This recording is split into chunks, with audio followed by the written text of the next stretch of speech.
terminou no chão. Primeiro sequestra eles, rouba eles. Olá, meu povo! Muito bom dia, boa tarde, boa noite, especialmente boa noite para quem está nos acompanhando. É dia de falarmos sobre parnasianismo e simbolismo. Conteúdo muito interessante e tal, ainda que muita gente tenha preconceito com essas escolas literárias, hein? Vamos lá, então. Hoje é dia, então, de parnasianismo e simbolismo. Nós vamos ver hoje duas escolas literárias. Elas têm relações, elas têm correlações, mas é importante que a gente dê uma olhada nas duas aprofundadamente, sabe? A dinâmica segue sendo a mesma, tá, meu povo? À medida que vocês... Vou me aproximar aqui. À medida que vocês forem tendo dúvidas, podem enviar para a Marina aqui e a gente vai sempre fazendo os momentinhos de pausa conforme a gente tem feito, tal como a gente tem feito nas últimas aulas, né? Conforme a gente tem feito nas últimas aulas. A cada ponto, a cada explicação, uma pausa, dúvidas. Marina fala, a gente fala uma bobeirada total aqui e seguimos. Show? Então, para a gente começar hoje, vamos falar inicialmente do parnasianismo, um movimento literário muito importante no Brasil, com uma das figuras mais célebres da nossa literatura. Nós vamos conhecê-lo um pouquinho, nós vamos conhecê-lo daqui a pouco.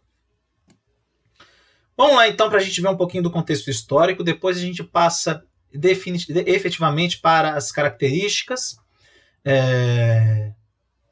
e aí a gente pontua cada um dos autores mais prodigiosos, tá bom?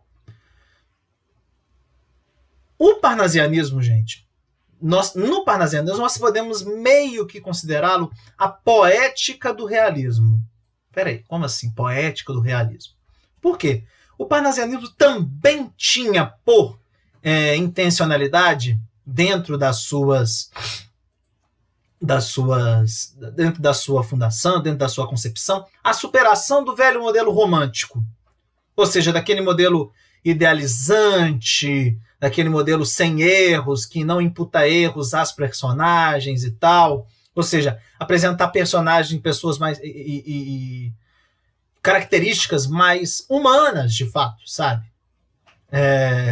Portanto, aqui nós também temos, tal como no realismo, tal como no naturalismo, a superação do velho modelo romântico. Ufano, sim, estudo a partir da segunda metade do século XIX. Nós tivemos ali o início do século XIX, início, ou seja, primeira metade até os anos 50 do século XIX, uma presença muito forte do romantismo e tal, com as suas concepções e tal. O romantismo ele vai se prolongar, assim como o realismo, o naturalismo, eles se prolongam juntamente, né? Nós temos muitas escolas literárias, uma ebulição ali de escolas literárias naquele período, e o parnasianismo surge a partir da segunda metade do século XIX para ser uma outra oposição ao velho modelo romântico. Tal como naquele período ali nós tivemos também revoluções cientificistas, tecnicistas, novos mecanismos, nova mão de obra, avanços na tecnologia fabril, ou seja, do ferro passa-se a utilizar o aço, do vapor passa-se a utilizar a eletricidade. Então, é aquelas coisas que a gente já viu nas últimas aulas. Vamos lá. O parnasianismo inspira-se no Parnasso, monte grego que foi consagrado ao deus Apolo. Este Parnasso, esse monte grego, esse monte grego, Parnasso, ele é conhecido pela sua louvação e tal ao deus Apolo e a sua perfeição, a perfeição da forma, a perfeição estética. Sim? E a primeira obra do parnasianismo do brasileiro foi a obra Fanfarra, do camarada Teófilo Dias. Eu estou mencionando aqui para vocês, Estou fazendo uma menção do Teófilo Dias aqui para vocês, mas ele não vai ser um dos nossos autores da aula de hoje, tá? Nós vamos ver 3 autores até mais importantes do que ele, mas nada, a gente tem que fazer uma menção. Ele foi o cara que deu início ao parnasianismo do Brasil. Nós vamos entender um pouquinho mais agora as suas características. Parnasianismo, arte pela arte, a aproximação da arte literária e as artes plásticas. Portanto, os poemas, a arte literária, os poemas, a construção literária feita dentro do parnasianismo, da escola literária, havia que ter correlação com artes plásticas, principalmente com a perfeição dessas artes plásticas. Exatamente por isso que os parnasianos dão preferência por sonetos. Sonetos, aqueles poeminhas com estruturas de 2 quartetos e 2 tercetos, metrificados, sim, às vezes com 10 sílabas poéticas, às vezes com 12 sílabas poéticas, mas também no caso dos parnasianos, a preferência por sonetos decassílabos, portanto com 10 sílabas poéticas. Descritivismo, abafar o intimismo. Aí a gente começa a perceber quais são as correlações do parnasianismo com o realismo, com o naturalismo. Lembra que eu falei para vocês na última aula do naturalismo e tal, uma escrita muito descritivista, portanto, uma que tentava mostrar as minúcias. Pois bem, aqui a intencionalidade deste descritivismo tem por intenção abafar o intimismo. Aqui ocorreu um pequeno erro de digitação, até peço desculpas a vocês. Abafar o intimismo. No romantismo, nada mais presente do que o intimismo. Portanto, as intimidades, os pensamentos e tal. E isso também no realismo. No realismo e tal, uma característica mais intimista, mais psicológica e tal das personagens era atribuída e era exposta nos romances. No caso do parnasianismo, esse descritivismo tinha por finalidade abafar o intimismo. Portanto, vão afastar aqui essas relações mais íntimas, mais sentimentais e tal, e vão botar outras coisas, tá? Por exemplo, descritivismo. Vamos descrever o brilho das estrelas, vai ter lá. Vamos descrever um vaso chinês, vai ter lá. Vamos descrever o celular, vai ter lá. Tá bom? Impessoalidade, predomínio da razão, ou seja, tem ali uma correlação com o que a gente acabou de falar, do descritivismo e tal, abafar o intimismo.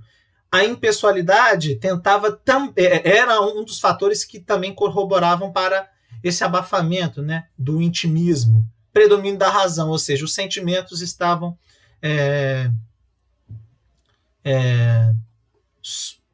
a razão estava sobreposta aos sentimentos, ou seja, o predomínio da razão em detrimento ao sentimentalismo e tal. Poucas figuras de linguagem, mas com predominância do uso do hipérbato. Nós já vimos aqui o que é o hipérbato, então eu quero que vocês ponham aí o que é o hipérbato. Tá bom? Não vou dar spoiler para vocês do que é o hipérbato de forma nenhuma. Tá bom? Um preciosismo vocabular, ou seja, quando a forma é muito importante, para essa forma ficar ainda mais bela, ou seja, a arte pela arte, a arte literária pelas artes plásticas. A arte literária deveria acompanhar com palavras rebuscadas, bonitas e tal. Exatamente por isso que a gente já começa a ver uma diferença ali do naturalismo. Aí que a gente já começa a ver uma pequena diferença do naturalismo. Por quê? No naturalismo, no romantismo, no realismo e no naturalismo, como eu falei com vocês, o coloquialismo daquele período do século XIX, ou seja, a linguagem informal, a linguagem cotidiana, é muito diferente da nossa linguagem cotidiana de hoje. Mas havia um uso extenso de uma linguagem mais coloquial, de palavras típicas de expressão popular, coloquial, do nosso cotidiano, que são mais distantes para a gente hoje. No entanto, para os parnasianos não havia isso, havia o intuito de tornar ainda mais artística as produções literárias, e para isso havia necessidade de se utilizar um vocabulário extensamente rebuscado. Sim, e um distanciamento do objeto, ou seja, ele vai fazer uma análise impessoal e distante do objeto, com uma pessoa que seja de fora, assim, acompanhando, olhando, analisando as características e tal, descrevendo um pouco disso tudo. Tá bom? Por fim, para finalizar as características rapidamente, nós temos o enjambement, eu não sei como é que enjambement, não sei como é que fala isso, é uma expressão francesa, que tem por tradução, uma possível tradução grosso modo, encavalamento ou enganchamento, ou seja, esse enjambement, eu acho que é assim, enjambement, é um processo poético que consiste em colocar no verso seguinte uma ou mais palavras que completam o verso anterior. Tem um exemplo muito interessante na música A Banda, do Chico Buarque. Estava à toa na vida e o meu amor... Como é que é? A minha gente sofrida despediu-se da dor. O sofrida, ele meio que desliza para outro verso e faz... É um dos exemplos claros desse encavalamento, ou seja, ele meio que desliza a última palavrinha, ou as últimas palavrinhas deslizam para os versos seguintes. Ou seja, a minha gente sofrida despediu... Você não fala sofrida e depois começa outra palavra. Você meio que puxa aquela outra palavrinha para o final. Isso é interessante, isso é o mais gostoso e uma das características marcantes do parnasianismo. Vamos lá, então. Seguindo aqui. Vamos, então, conhecer agora os 3 principais autores do parnasianismo. 2 menos importantes, mas com muita relevância, o Raimundo Correia e o Alberto de Oliveira. E o mais importante deles, sem dúvida, e um dos nossos grandes poetas de toda a história, Olavo Bilac. Tá bom? Então, mas primeiro a gente não vai ver o Olavo Bilac. Primeiro nós vamos ver os menos importantes, tá? Primeiro a gente vai ver o Alberto de Oliveira. Nem vou me delongar muito na biografia dele, não, porque a gente não entende muito a importância dele, mas vamos ver. Ele nasceu em Palmital de Saquarema, que hoje chama-se Saquarema mesmo, uma cidade ali na região dos Lagos, do estado do Rio de Janeiro. Em 28 de abril de 1857, faleceu em Niterói em 29 de janeiro de 1937. Muito bem. Ele é o dono de um dos mais famosos poemas no caso, soneto, de um dos mais famosos sonetos do movimento parnasiano. Um dos mais famosos sonetos do movimento parnasiano, embora ele esteja um pequeno degrau abaixo em grau de importância do que em relação ao Olavo Bilac, mas ele tem esse poema que é muito, muito famoso e tal, que demonstra claro e evidentemente qual era a temática ou qual era a intencionalidade da arte parnasiana, no caso da poética parnasiana. Ou seja, a ponto de o objeto do poema, de um tema para um soneto, ser a descrição de um vaso chinês. Ou seja, não importava qual era o tema tratado no soneto, na manifestação e na poesia, né? O que importava era a forma, como você escrevia. Vamos ler então? Esse é um soneto muito, muito famoso. Vamos lá. Vaso chinês. Estranho mimo, aquele vaso. Vi-o casualmente, uma vez, de um perfumado contador sobre o mármore luzido, entre um leque e o começo de um bordado. Fino artista chinês, enamorado, nele pusera o coração doentio em rubras flores de um sutil lavrado, na tinta ardente de um calor sombrio. Mas, talvez por contraste à desventura, quem o sabe? De um velho mandarim também lá estava a singular figura. Que arte em pintá-la. A gente, acaso vendo-a, sentia um não sei quê com aquele chin de olhos cortados à feição de amêndoa. Percebam o distanciamento dele para falar sobre aquele mimo, tudo o que circunda aquele mimo, no caso o vaso chinês, as perguntas, os questionamentos sobre a origem, sobre o artista, e mostrando a beleza ao ver e ao contemplar aquele vaso chinês. Essa é a arte parnasiana. Esse é um típico exemplo da arte parnasiana. Vejam que interessante. Ou não. Vejam que não interessante é. Tá bom? Eu vou passar direto por ele, porque a gente vai ver agora também o Raimundo Corrêa, mas logo eu faço uma pequena pausa e a gente abre para dúvidas, depois Olavo Bilac, tá bom? Raimundo Corrêa. Raimundo da Mata de Azevedo Corrêa, magistrado, professor, diplomata e poeta, nasceu em 13 de maio de 1859, ou seja, nasceu bem no dia da abolição da escravatura. A bordo do navio brasileiro São Luís, ancorado na Baía de Mogúncia, no Maranhão, e faleceu em Paris a 13 de setembro de 1911. Sem muitas delongas. Vamos conhecer um pouco da escrita do Raimundo Corrêa? Então vamos lá. Esse é um poema muito famoso dele também, tá, gente? Um poema também muito conhecido, tá? Vamos lá. Vocês verem os temas. Primeiro nós falamos do vaso chinês, agora nós vamos falar das pombas. Então, vamos lá. Vai-se a primeira pomba despertada. Vai-se outra mais outra. Enfim, dezenas de pombas vão-se dos pombais. Apenas raia sanguínea e fresca madrugada. E à tarde, quando a rígida nortada sopra aos pombais de novos elas, serenas, ruflando as asas, sacudindo as penas, voltam todas em bando e em revoada. Também dos corações no diabotô, os sonhos, um por um, céleres voam, como voam as pombas dos pombais.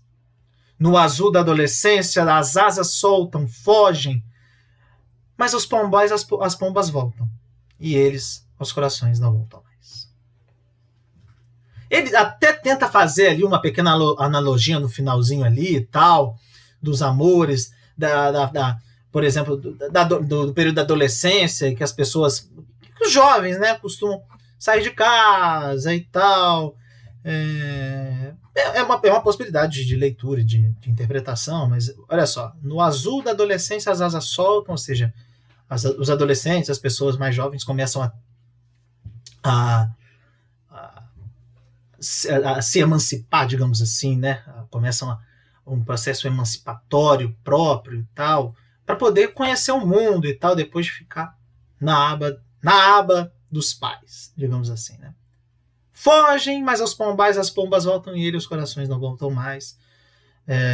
Ou seja, diz mais ou menos. Ele tenta fazer uma analogia ali no finalzinho e tal, mas o objeto do poema é a revoada de pombas. É uma revoada de pombas que vão e que voltam de pombais. Só isso. É só isso. Vejam então o quão interessante ou não é a escrita parnasiana, mas que prima sempre, olha só, por palavras muito rebuscadas. Céleres voam, ou seja, elas voam rapidamente, ruflando as asas, batendo as asas, né? Ampliando assim, abrindo as asas e tal. Isso que é o interessante da gente pensar. Olavo Bilac, jornalista, poeta, inspetor de ensino, nasceu no Rio de Janeiro em 16 de dezembro de 1865 e faleceu na mesma cidade, também no Rio, a 28 de dezembro de 1918. Foi um dos fundadores da Academia Brasileira de Letras, junto com Machado de Assis, criou a cadeira número 15, que tem como patrono Gonçalves Dias. Olha que interessante. Eu digo para vocês sempre que a hipocrisia bate sempre a porta da poesia parnasiana, da poesia enfim, da poesia que tentava fazer um movimento contrário, digamos, uma contra-revolta contra a visão romântica predominante na literatura. Ele, quando fundou a Academia Brasileira de Letras, colocou na cadeira 15, depois de fundar a cadeira 15, o patrono Gonçalves Dias, representante absoluto do ufanismo, do indianismo, da estética romântica no Brasil. Vejam só. Bate a porta sempre, gente. Essa hipocrisia, ela está em todos os lugares. Vamos lá. Olavo se dedicou-se muito cedo, desde muito cedo, ao jornalismo e à literatura. Teve intensa participação na política, em campanhas cívicas, das quais a mais famosa foi em favor do serviço militar obrigatório, ou seja, fogo nele. Fundou vários jornais de vida mais ou menos efêmera, como A Cigana, O Meio, A Rua. Na seção A Semana da Gazeta de Notícias, substituiu Machado de Assis, ou seja, olha a responsa, trabalhando ali durante anos. É o autor da letra do Hino à Bandeira. Olha só que felicidade. Ele, então, sempre foi um grande nacionalista e pegou esse ufanismo, esse nacionalismo para si, e ainda assim era um escritor parnasiano que tentava, digamos assim, limitar e fazer um movimento contrário, ou seja, uma contra-revolta à visão romântica da literatura. Vamos pensar dessa forma. Ele é o autor da letra do Hino à Bandeira, como já falamos aqui, prova do seu nacionalismo, do seu ufanismo abundante, podemos dizer assim. Salve o lindo pendão da esperança, salve símbolo. Até aqui, olha só. Deixa eu ler. Salve lindo pendão da esperança, salve símbolo augusto da paz. Tua nobre presença, a lembrança, a grandeza da pátria nos traz. Recebe o afeto que se encerra em nosso peito juvenil, querido símbolo da terra da amada terra do Brasil. É esse o início. Tá? É o hino da bandeira. Tá bom? Tá aqui no caderno da Marina. Sua obra poética enquadra-se no parnasianismo, como já falamos, que teve na década de 1880 a sua fase mais fecunda. Embora não tenha sido o primeiro a caracterizar o movimento parnasiano, pois só em 88 publicou Poesias, o mais famoso livro dele, Bilac tornou-se o mais típico dos parnasianos brasileiros. Bilac foi, no seu tempo, um dos poetas brasileiros mais populares, tendo sido eleito príncipe dos poetas brasileiros no concurso que a revista Fonfon lançou em 1º de março de 1913. Alguns anos mais tarde, os poetas parnasianos seriam o principal alvo do modernismo, ou seja, quem joga pedra, meu filho, vai virar vidraça em algum momento, e virou. Nós vamos ver o modernismo mais adiante. Apesar da reação modernista, contra a sua poesia, Olavo Bilac tem lugar de destaque na literatura brasileira como um dos mais típicos e perfeitos dentro do parnasianismo brasileiro. Ou seja, um modelo para os parnasianos era este cara aí, Olavo Bilac. Ele escreveu algumas obras muito importantes, entre elas Poesias, de 1888, Via Láctea, do mesmo ano, Sarças de Fogo, também do mesmo ano, Crônicas e Novelas, de 1894, O Caçador de Esmeraldas, de 1902, As Viagens, de 1902, e Alma Inquieta, de 1902, assim como Poesias Infantis, de 1904, Crítica e Fantasia, de 1904, Tratado de Diversificação, de 1905, Conferências Literárias, de 1906, Ironia e Piedade, Crônicas, de 1916, e a sua única obra póstuma, ou seja, a publicação após a sua morte, com publicação após a sua morte, melhor dizendo, cujo título é Tarde, de 1919. Ele morreu em 1918. Tá bom? Mas o principal livro dele é o primeiro. Olha que interessante. O principal livro dele é o Poesias, vou até mostrar aqui a vocês uma capa, uma possibilidade aqui. Poesias de Olavo Bilac, capa muito bonita da Martin Claret. Vejam aí. Muito, muito interessante. Vou ler agora com vocês o poema mais famoso dele, certamente. E é um poema muito bonito. É um poema muito bonito. Talvez seja uma exceção à regra. Exceção à regra, não. Os poemas parnasianos não que sejam feios, mas não tem mensagens tão profundas. Esse até tem. Esse tem uma mensagem muito interessante, sabe? É muito subjetiva, tal, mas é uma mensagem muito interessante. O título do poema é Via Láctea. Ora direis ouvir estrelas, certo perdeste o senso, e eu vos direi, no entanto, que para ouvi-las muita vez desperto e abro as janelas, pálido de espanto. E conversamos toda a noite, enquanto a Via Láctea, com um pálio aberto, cintila.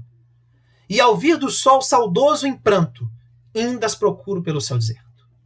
Direis agora, deslocado amigo, que conversas com elas? Que sentido tem o que dizem quando estão contigo? E eu vos direi, amai para entendê-las, pois só quem ama pode ter ouvido capaz de ouvir e de entender estrelas. É isso aí, gente. Olha só, esse é muito interessante, sabe? Ele não traz uma mensagenzinha só da gente, só de olhar estrelas, não, sabe? Você consegue... Ah, gostou? Gostei. Quer me dar um beijo agora? Eu caí. Esse é um poema muito interessante, gente, de verdade. Ele não é uma exceção à regra, não. Ele tem outros poemas muito interessantes, mas este aqui é um poema que tem muita coisa para nos dizer. Muito mesmo, sabe? Poxa, capaz de ouvir e entender estrelas. Olha quão sinestésico é esse negócio. Olha a sinestesia aí, ó. O quão sinestésico é esse negócio, gente. Ou capaz de ouvir e entender estrelas.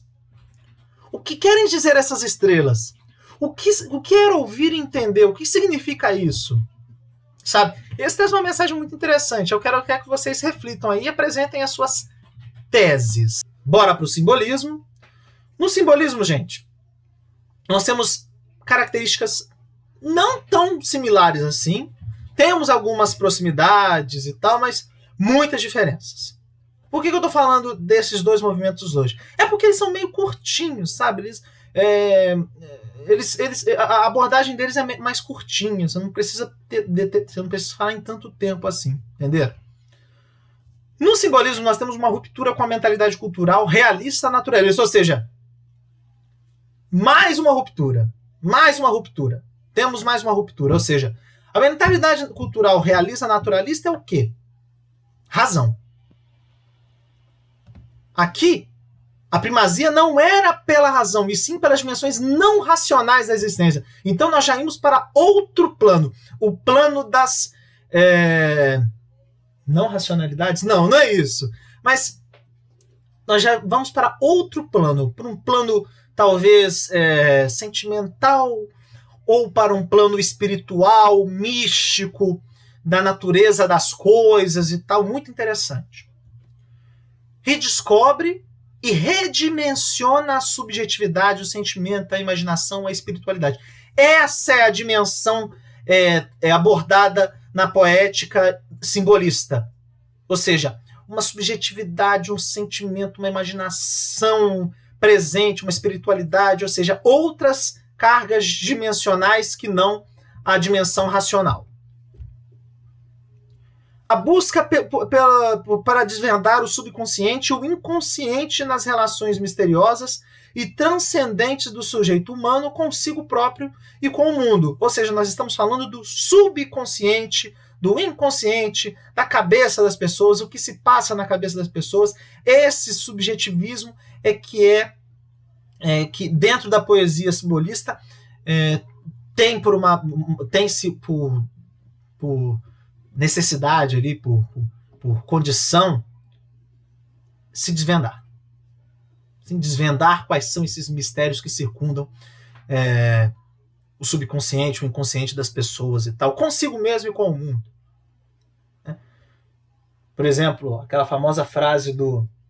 Pode ser uma possibilidade da gente falar aqui, é uma frase interessantemente que pode se enquadrar com o simbolismo, né? Aquela frase do William Shakespeare: há mais mistérios entre o céu e a terra do que supõe a nossa vã filosofia. Sim? Sim. Tá bom.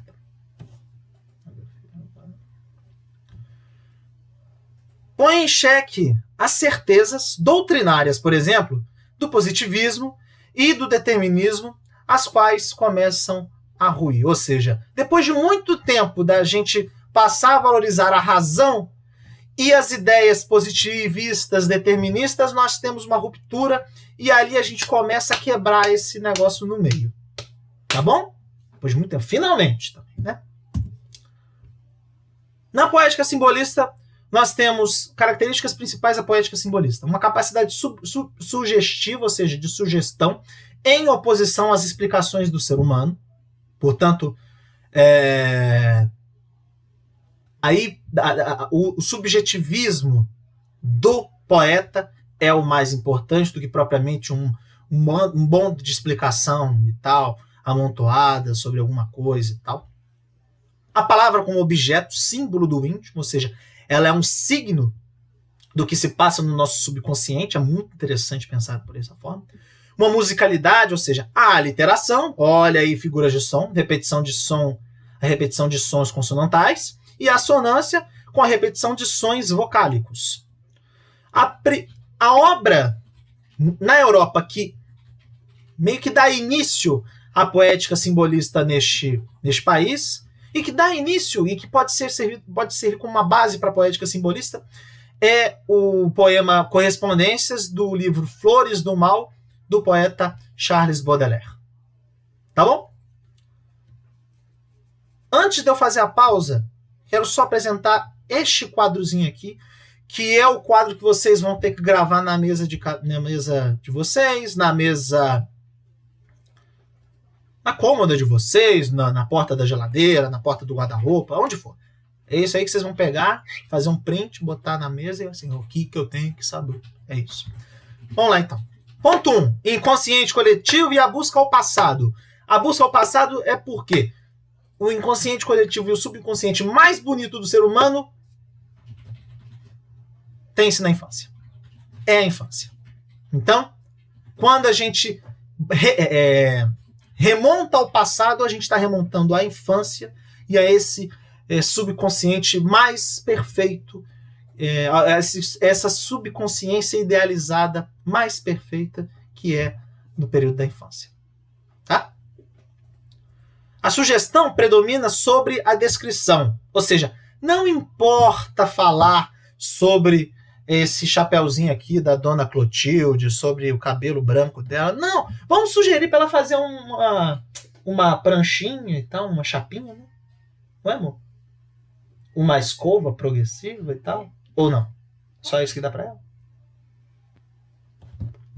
Vou tentar baixar aqui para vocês verem. E aí? Você não vai comentar nada? Sugere. Um botox, talvez. Um botox, entendeu? Então é isso. A torre de marfim da solidão, ou seja, você se enfia dentro de algum lugar ali, essa introspecção e tal, que você tanto propõe e tal ali, para buscar um subconsciente, mas acaba também se enveredando com um caminho de solidão e tal. Muito triste. Misticismo, ou seja, essas outras dimensões que a gente busca em detrimento da razão, e uma musicalidade, como a gente, claro, evidenciou com os estudos de aliteração e assonância. Tá bom? Primeiro, os dois autores nós vamos ver. Cruz e Souza e Alfonso de Guimarães. Primeiro deles, Cruz e Souza. Nascido em Florianópolis, é um dos grandes autores negros deste país, fundamentais para a nossa escrita, fundamentais para o nosso conhecimento. Inclusive, eu já começo a fazer aqui uma solicitação a vocês.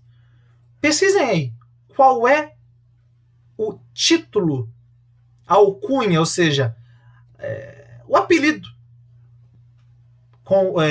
mais famoso, como a gente conhece também, o Cruz e Souza. Já começo solicitando isso para vocês, tá? Ele nasceu em Florianópolis, era filho de ex-escravos, mas sua educação foi patrocinada por uma família de aristocratas, ou seja, ele aprendeu a ler e conseguiu ter um letramento bacana para poder botar em prática a sua grande poesia. Sim, estudo lá em Santa Catarina ainda. Ele já tinha uma inclinação para a arte, já dava para ver que ele tinha uma inclinação na arte e tal, e nunca, mesmo com isso, nunca abandonou, mesmo com a sua formação com bases e com pessoas aristocratas, ele nunca perdeu a sua ideia de luta e tal, até porque ele foi escritor do jornal abolicionista Tribuna Popular. Tá? Ele sofreu discriminação racial, logicamente, nós estamos falando do século XIX, nós estamos falando de uma pessoa negra no século XIX. Sim? E foi promotor público em Laguna. Aliás, não foi promotor público em Laguna exatamente por conta dessa discriminação racial. Mais tarde ele foi para o Rio, ser colaborador do jornal Folha Popular, trabalhou como arquivista na Estrada de Ferro Central do Brasil.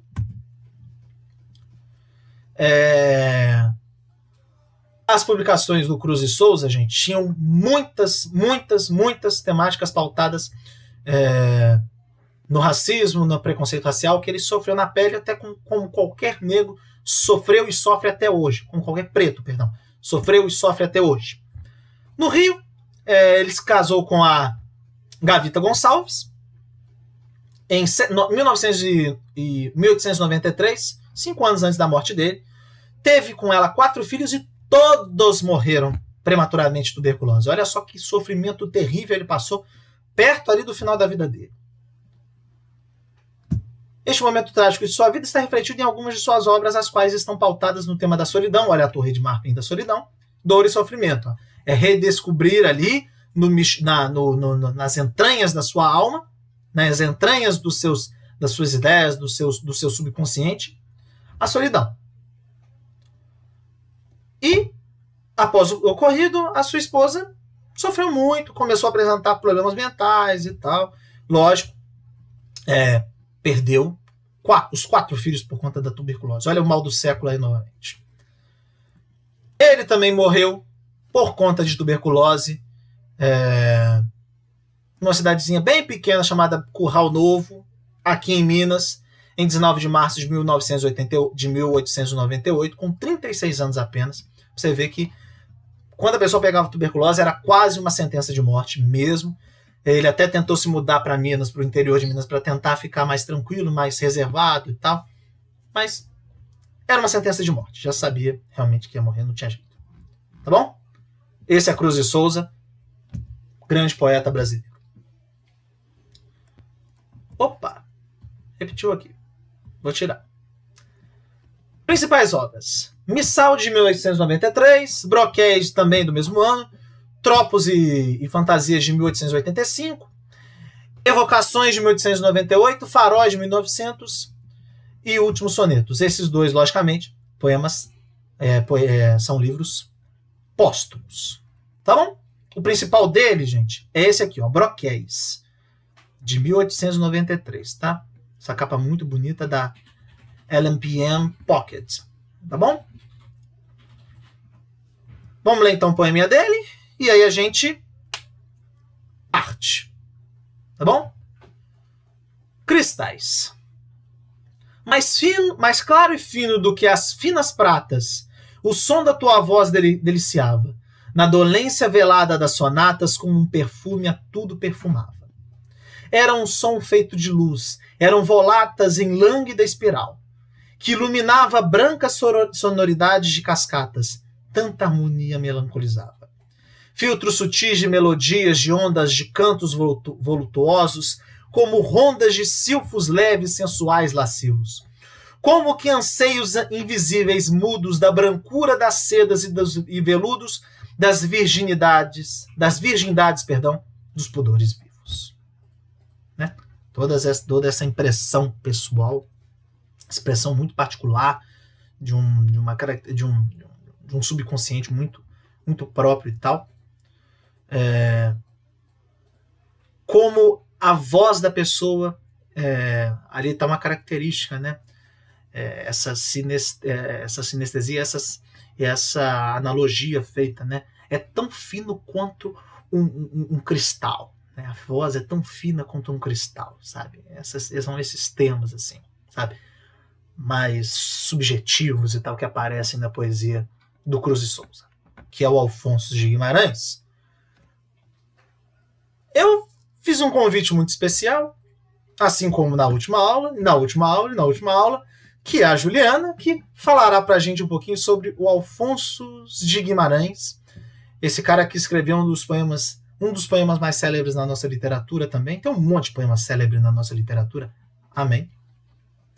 E a Juliana vai ficar por conta de explicar um pouquinho sobre este cara muito, muito importante pra gente. Então, vamos ver um pouquinho então da Juliana falando sobre o Alfonso de Guimarães. Vamos lá. Fala galera, tudo bem? Vim aqui falar um pouquinho para vocês sobre o Alfonso de Guimarães, que é um autor do simbolismo.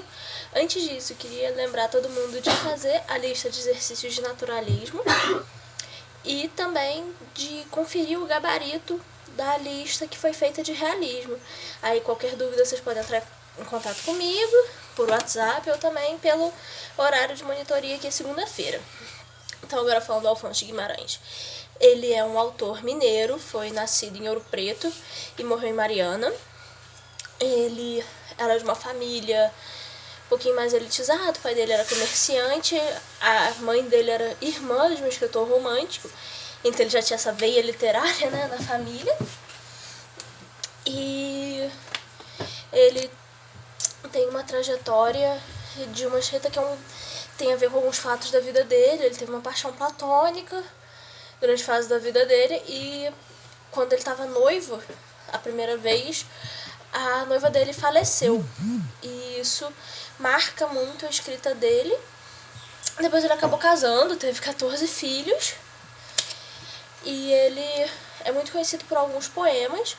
Nos poemas dele tem muita musicalidade, que é uma das características aí importantes do simbolismo, né? Tem também um vocabulário mais sofisticado. Em muitos poemas vocês vão poder ver isso. E ele tem duas temáticas que são centrais. A espiritualização, ele fala muito da Virgem Maria, de Deus, dessa espiritualidade, mas principal a morte da mulher amada. Ele tem essa coisa fúnebre na escrita dele, é uma escrita tranquila, não é uma escrita pesada. Até a vida dele foi muito tranquila, então reflete um pouco isso, mas é como se ele tivesse uma paixão que ele nunca conseguiu superar, né? Essa mulher que morreu é um tema recorrente da escrita dele. E eu queria ler para vocês rapidinho o poema mais famoso dele, que retrata muito isso, esse vocabulário, essa sutileza, que é Esmalha. É rapidinho, que é bastante famoso, ela foi musicada e tal, que é: quando Esmalha enlouqueceu, pôs-se na torre a sonhar, viu uma lua no céu, viu outra lua no mar. No sonho em que se perdeu, banhou-se todo em luar, queria subir ao céu, queria descer ao mar. E num desvario seu, na torre pôs-se a cantar, estava perto do céu, estava longe do mar. E como um anjo pendeu as asas para voar, queria a lua do céu, queria a lua do mar. As asas que Deus lhe deu ruflaram de par em par, sua alma subiu ao céu, seu corpo desceu ao mar. Então tem esse vocabulário, né? Tem ruflaram, por exemplo, desvario. Fala da morte da mulher amada e também coloca um pouquinho de religiosidade nessa parte de Deus e tudo. E tem essa linguagem que ela é bem simples, musical, mas que conta uma história trágica, né? E só um pouquinho assim dessa poesia mesmo. E queria recomendar para todo mundo. Tem uma série que está disponível online no site da TV Cultura, chamado Tudo que é Sólido Desmancha no Ar, que é uma série brasileira sobre literatura.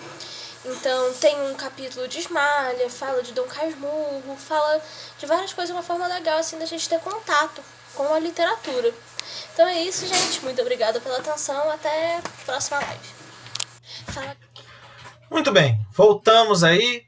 Juliano, mais uma vez, muito obrigado pela sua brilhante contribuição. Espero que vocês já tenham compreendido muito bem. Acho que a explicação dela foi suficiente para a gente entender. Acho que está de ótimo tamanho. Mas só para a gente passar aqui rapidamente. Esse foi o cara que ela citou. Então olha aí, ó, fotinha dele. Nasceu aqui em Ouro Preto, aqui em Minas. Desde cedo em berço de poetas e tal, né? E esse é o poema que a Juliana citou, Esmalha, poema muito famoso, muito conhecido na nossa literatura. Tá bom? Pouquinho de arte simbolista e como ela se espraiou para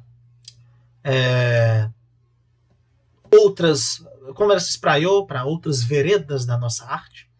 Arte simbolista buscava explorar um universo onírico, ou seja, referente ao mundo dos sonhos e tal, que tem muita relação com o nosso inconsciente, o nosso subconsciente, né? Um afastamento de uma representação realista, ou seja, não precisava necessariamente ter ali uma simetria das formas e tal, uma simetria das feições e tal. O próprio quadro ele já expunha ali quais eram os sentimentos imbricados. E um misticismo carregado. Como está aqui nessa obra que foi capa da nossa livezinha de hoje, O Alado Homem, o Caído Anjo, de Odilon Redon, na França, essa obra pintada em 1880. Vejam aqui as características e tal. O universo dos sonhos mesmo, um homem com asas e tal. Você pode ver que você não tem a definição e as minúcias como eram retratados a pintura, como era retratada a pintura e a arte realista, no caso, com aquela simetria, como a gente falou. Tem alguma proximidade ali, bem longe, mas tem alguma proximidade, sim, com a estética impressionista, como nós vimos, tá? Mas tem algumas características muito particulares, como essa aqui, que é a busca, por essa exploração do universo onírico. Por fim, heranças simbolistas, ou seja, aquele quadro, aquela estética se espraiou e é uma das possibilidades de ruptura com o racionalismo capitalista burguês. Portanto, a partir dele, nós podemos ter essa busca por meio da arte do universo dos sonhos e de bem-querenças tão necessárias para a sociedade. Isso em capas de álbuns famosíssimos da nossa história. Esse do Jimi Hendrix, esse do Led Zeppelin e esse tão famoso do Pink Floyd. Tão famoso do Pink Floyd. Tá bom? Foi? Então, é isso. Fechou? Força! Vencemos mais uma. Semana que vem, gente, começaremos a mudar a perspectiva, sair do século XIX. Amém. Vamos para o século XX. Aí agora o negócio começa a ficar realmente gostoso de ver, mais interessante. E na próxima semana a gente já começa a ver um cara que parte ali da fronteira do século XIX para o século XX, entra no século XX. É muito importante. Não vou dar spoiler, não. Vocês vão ver na próxima aula. Tá bom? Agradeço demais a participação, a presença de vocês. Continue em casa, tá? A gente vai vencer essa. Contem comigo. Contem com a gente aqui. Desse negócio aqui, ó. Garra para vencer essa. Tá bom? Um beijo muito carinhoso, um meu abraço e até a próxima.